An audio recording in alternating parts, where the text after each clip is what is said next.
Welcome to Fran's Friends. Today I'm going to go over blanket stitch beading using pearls and beads to put edging onto some of your projects. When I did Ruth, my art doll Ruth the horse, I did a lot of beading on certain portions of it, and this is an example of the beading that I've done on a heart for a Christmas ornament. And this is all blanket stitched with a bead added in to each stitch. And this is what the actual ornament looks like. And as you can see, I've done blanket stitching around here, around the head piece, and it just gives it an added dimension. So it's really quite easy to do, but it is time consuming. So what I wanted to do is I went online and I looked at resources, and the resources will be in my website. So just go to the resources for embroidery and using just basic embroidery threads and also the use of beads. Now, what I wanted to do is to try different techniques, but I didn't want to do it and then sort of just waste it. So what I did is I thought, I'm going to go to my pillow stash that I buy the pillows that I can use as stuffing. And what I did was I cut them up, or I ripped them, and then I folded them in half and then just sewed along the edge, which will give you an edging that you can work with your beading or your stitching. And what I did was I made it about 3, almost 4 inches, so that I could utilize it into a project when it was good, the beading was completed. As an example, like the base of a dress or part of a skirt. And then all I would do is, if there's beading on the bottom, then I would just gather it, and that would be part of the skirt of the dress. So that's what I decided to do. So I ripped up about 4 or 5 of the pillowcases, and I ironed them, folded them in half, and sewed them so that once the beading is completed, I can slip them away and then use them for different projects. And that way you're not wasting. So here's an example of the beading that I've been doing to practice. And this is one that I've done, and that's just basic 1 bead blanket stitching, which I'll show you how to do. In order to get started, you need the beads, and there's a ton of beads out there. I went to the dollar store. I bought these 2 sets of colored beads, one in blacks and grays and one in the blues, so it gives you a variety of different sizes, shapes, and colors of beads you can use. Here's one I bought on Temu, and it's all Christmas colored beads, so that will become quite useful in the fall. So threads and floss, I use very fine gold threads on some of my projects. I use just the basic hard heavy-duty threads, or you can even just use embroidery floss. The other thing I did is, some pieces you might want to have the edging quite hard so that you can maneuver, because it's a little fiddly when you're doing some of these things. So I got a squared little base for weaving that my husband made me, and I put some of the pieces of the fabric onto there, so it gives me a nice, clear, tight edge that I can work with. So I haven't tried this one yet, but I will. I'll let you know how it goes. So lots that can be done, and I'm going to now show you how to actually do one of the beaded stitches. So what you do is you pick your bead, always make sure that you pick a needle that the bead will go through. If the bead doesn't go through, you're not going to have very much success. So I've got this needle here. The bead goes through quite nicely. I'm going to take the bead onto my thread. I'm going to take it down to the actual fabric. Then what you're going to do is you're going to hold the bead in place. It's important that when you hold the bead in place, take your cloth and put it over your finger, and then sort of measure down to make sure that your stitch is going to be straight, because all the beads are different sizes, so your stitch guide or distance is going to be different. So this one, it looks about even there, so I'm going to go into the fabric with my needle. I'm going to keep hanging on to the bead. I'm going to take my thread around the back of the needle and then just pull it through. Pull it, and then you just straighten it, tighten it, and there's your bead. Just like that. So that's what it looks like.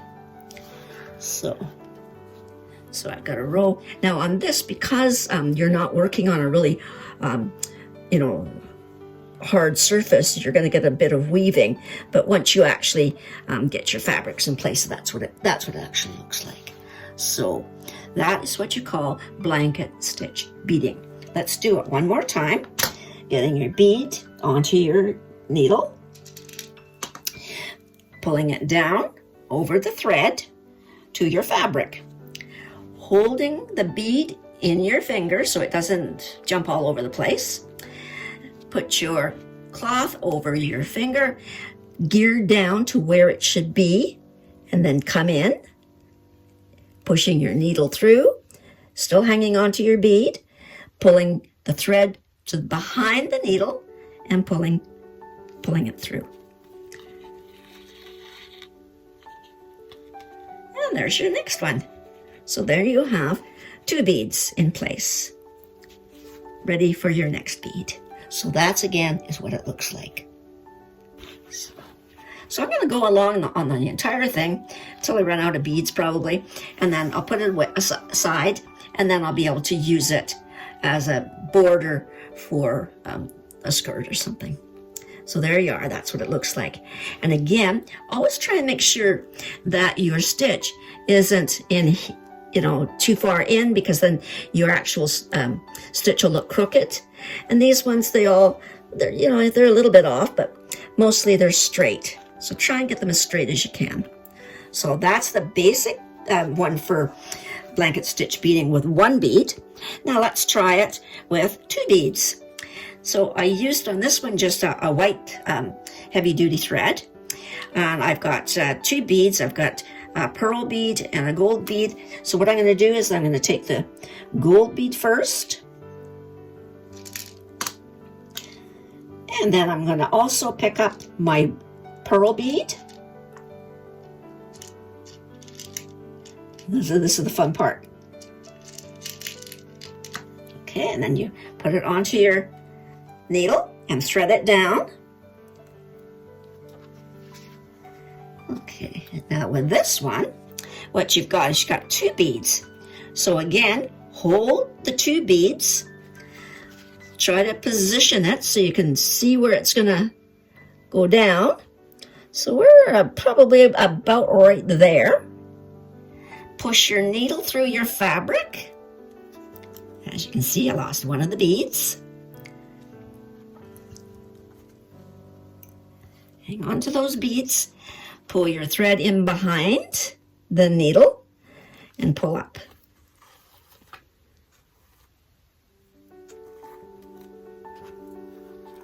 So that's what it's going to look like. Now on this one, to make it even more stable, take your needle and just go through the white pearl bead and then pull it. And what that does is it gives it that nice little sort of triangle effect. So that's what that one looks like. Very simple to do. So, and that's a technique I've never done before. So it doesn't, if you sort of go online and search around and then give it a try and practice with it, this is what you'll come up with, something like this. So let's do that one more time. We're going to take our gold bead and our white bead, or white pearl bead.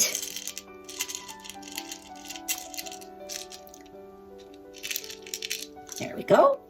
Pull it onto your needle, pull it down to your fabric, all the way down. Hang on to the 2 beads. And then what you're going to do is go down to your fabric. Now that looks about right for stitching. Go straight down, hang on to your beads, go through your fabric, take the thread behind the needle and pull up. Oops. There we go. Pull it up. Okay, and then just bring it down to your fabric, and then just take your needle and just go through the pearl bead. And there you are. So again, that's what it looks like if you sort of do it this way. Okay, and there you have a different type of beaded stitch. And as I say, I haven't done that one before, but I like the effect of it. Looks kind of cool. So that's what I'm going to do. I've got all these bits and pieces that I'm going to utilize using different colors, blues and reds and greens, etc. Play around with it. Try, I go on to YouTube and I'll find a stitch that I like, and then I'll kind of look at it a few times, and then I'll take it to my fabric and try it out. So there you go. I'm anxious to try using the wooden frame. And this one I'm going to do in, I've made the stitching almost a half inch on this one. And I'm going to try sort of bow tie effect, just using floss without beads. But I wanted to show you sort of some of the bead effects. So there you go. Thanks for watching. And what I'll do is once I've completed one, I'll post it and see what happens over the next few weeks as different types of beading projects or border projects with upholstery fabrics or embroidery fabrics. So thanks for watching and enjoy.